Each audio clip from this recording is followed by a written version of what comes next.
time for you to look inward and begin asking yourself the big questions. No need to see the end before the beginning even begins. And what that means is I know that to get to the very end, I can see it right now. So before I went to Buds and I was losing all this fucking weight and shit, I saw myself walking across the fucking stage at 191 fucking pounds, 'cause that's what I had to get to get into the door.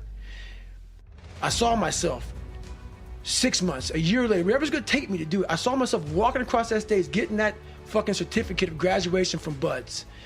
And I was able to be there at 300 fucking pounds. And that feeling that I was nowhere near that fucking feeling, I was able to put myself there 1,000,000 times every fucking day. And that feeling of like, my God, that is gonna feel fucking amazing. That's what made me suffer. That's what allowed the pain to be real and say, this is worth it. I wanna feel, for this fucking next 18 months, it took me 18 fucking months to finally become a Navy SEAL, to finally, just get through Buds. 18 months, it's 6 months, it took me 18. That's what woke me up every fucking morning, was I'm gonna put myself through this much fucking pain and suffering for a few seconds. That's all it is. A few seconds of joy. It's so fucking worth it, man. That's what people don't get. So I'm able to put myself at the finish line, even though I have no finish line, but at the finish line of an event before I even start the motherfucker, to say, how are you gonna feel at the end of this? Well, visualization is one of the challenges. And part of that is not just visualizing success or living in the reality of achieving what you're setting out to achieve, but also visualizing how you're going to navigate all the obstacles that are going to get thrown in your path. Right, visualizing is my biggest tool of life. That's why I've been able to put myself in cold water, put myself in a 100-mile race millions of times before I've done it.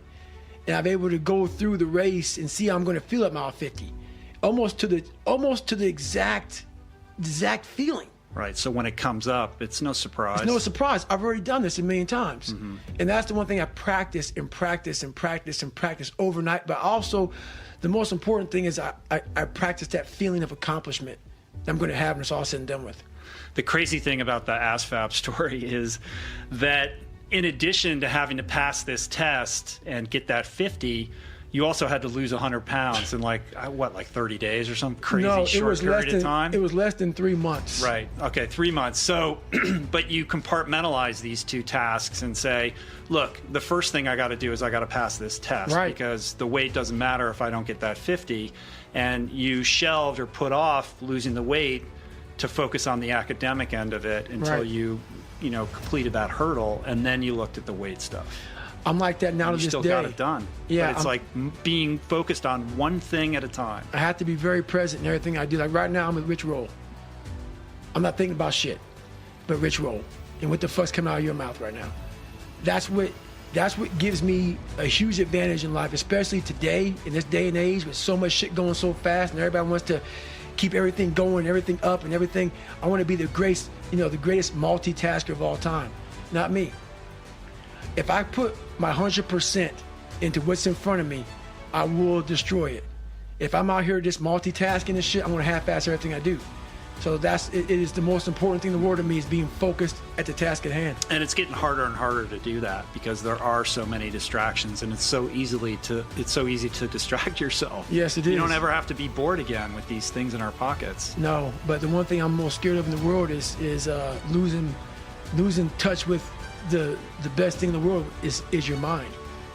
Your mindset, how you can picture yourself, how you can focus, how you can drive, how you can put yourself in so many situations to get out of it. Because those headphones we listen to, those phones that we Google to find information, there's so many situations in my life where that shit's not gonna help me. It's not gonna help me. And you're able to just turn that off. So fast, because I know what's helped me. None of that stuff's ever helped me.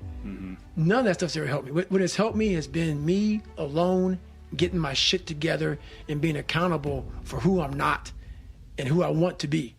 It's the only thing that's helped me.